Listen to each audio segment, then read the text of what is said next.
All right, welcome to day two, sixth graders. This is Mr. Plog in the same spot that you saw me the last time. Just picking up from where we left off yesterday, kind of started talking off about me and the teacher that you're going to have for the rest of the year, right? Trying to introduce myself so that hopefully you can gain a little insight as to what I like to do with my free time and unfortunately what kind of sports teams I like, but mostly that what I do is kind of centered around the idea that I'm really big into history, and hopefully you'll be able to see that passion yourself. So hopefully you're able to get your warm-ups and exit tickets done yesterday. I'm really looking forward to seeing all of those here in just the next little bit when I have a chance. And that'll help to get me to know you a little bit more as we go forward. So hopefully that works out. I've got, just looking over here, I thought I was about to get my dog treats taken again. I've got the dog over here too. If we've got a little second, maybe I'll pan over to her. But first thing I want to do really quick is to go back to our procedures here and just kind of remember what we should be doing in a step-by-step process to get through our lesson here on Google Classroom. Okay, so I'm just going to go to screen here, which is why I'm looking off in the corner. So I'm sorry if it looks weird.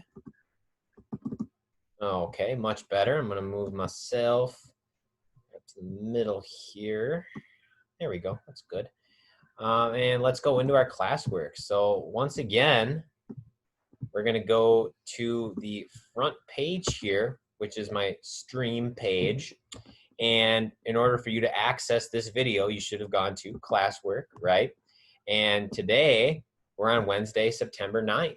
So our warm-up for the day was before you came to middle school, I think this is true for everybody, I would think, you should have had some history, social studies, or as Bloomington campus would call it, core knowledge before this. So I actually have two questions for you. And if you're doing this on Google Classroom, I think if you just type 2 sentences, that should show me that you're answering both parts of the question. Fair, right? So the first question is, what word comes to mind, to your mind, when you think of this subject, right? Do you like it? Do you not like it? Is it mysterious? Is it boring? Is it sad? Does it excite you? I mean, there's a whole bunch of different things that you could say, right? But I just want that first word that comes to your mind and when you think about that subject. And then here's the second question. What or who has been your favorite to study about in this subject so far? So in the past, I don't want to give you answers, but I've had a lot of students that say they really appreciate studying about Martin Luther King Jr. because he's a really, really interesting figure. I've had a couple students tell me that they're really big into the Civil War, right? Minnesota has a very, very important role in the Civil War, and I know that's been taught to you in the past if you go to Seven Hills. You know, the American Revolution, but then there's other things too, right? Like the space race or the Roaring Twenties or the Progressive Era, right? It doesn't have to necessarily always be military conflicts either, right? So I'm sure that there's something that you've studied over the course of time that you've really enjoyed. And I'm just curious as to what that is, right? Just helping me to get to know you just a little bit better, okay? And today, you're going to learn my answer to this question too. What or who is my favorite to study in social studies or history, okay? That being said, we're going to go through just the other part of the PowerPoint we started yesterday, which is more tailored towards social studies. And then after that, we're just going to pan through the exit ticket and make sure that you understand how you should be answering that, right? Okay, so let's get started.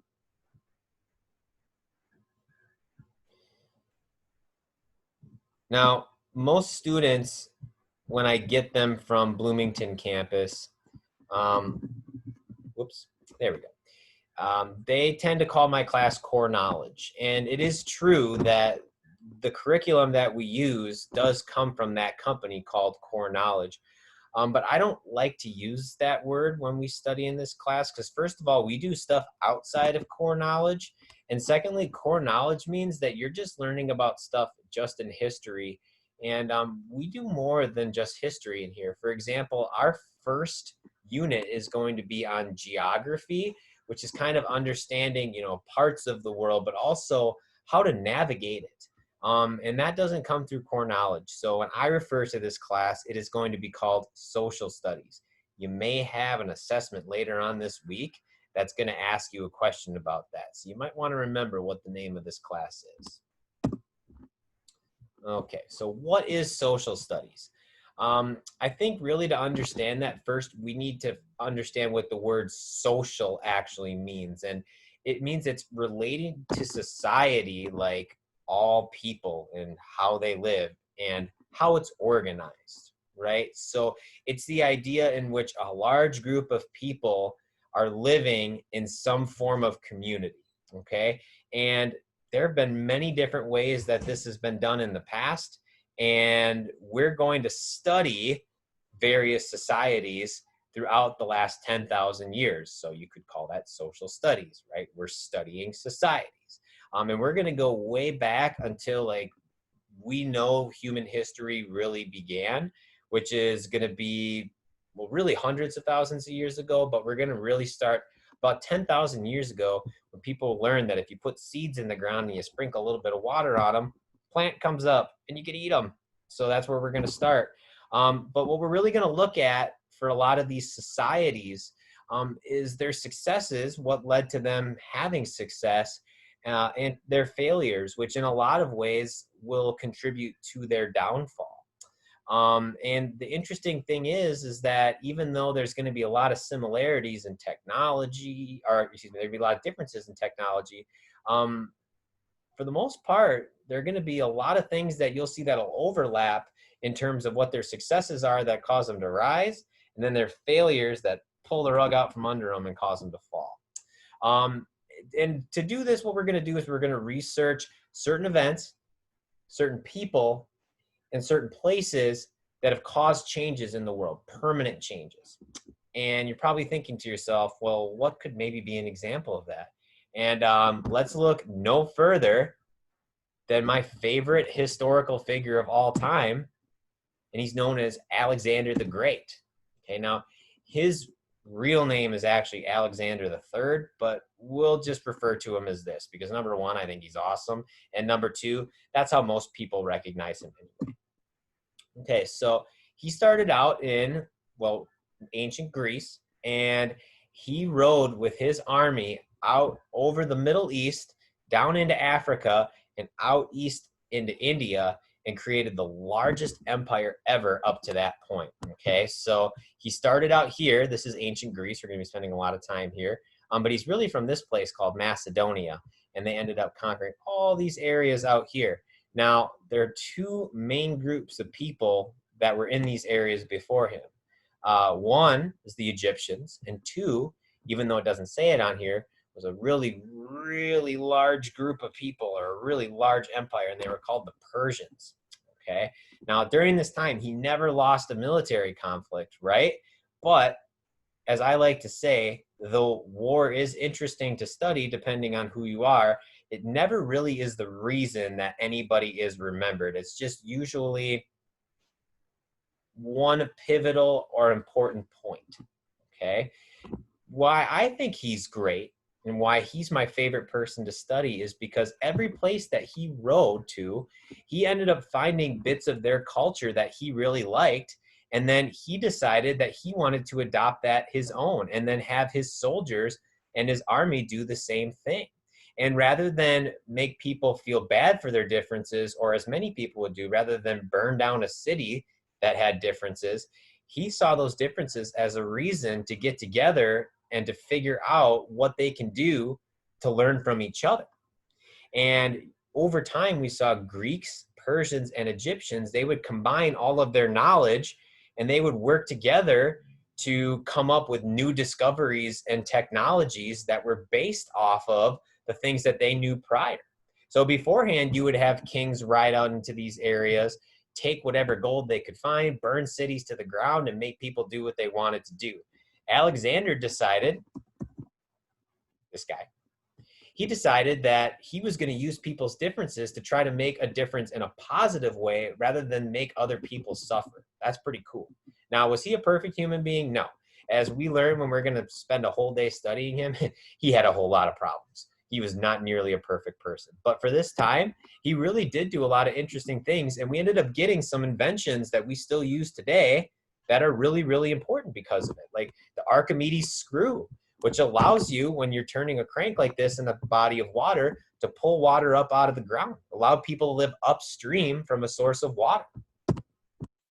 And then we have the very first steam engine. Now, we could go through how this works, but as we know, engines are basically the source of all of our transportation today, right? We start out with steam locomotives, cars, trains, ships. All of these automated devices that we use, even electric cars, have motors, right? And they were the first ones to come up with this idea by using heat to put water into a ball. And then as you can see, these little holes here where the steam would come out. And as it would do that, it would rotate the machine. And as long as there was water inside this little ball, it would keep going forever and ever and ever and ever. Now for them, it was a toy, but later on, about 2,000 years after, this design would be used to power the world. Alexander didn't come up with these things, but it's because of him and getting different people together that otherwise would have never met that we have these inventions that we use today. Okay, so ladies and gentlemen, let's take a look at that exit ticket.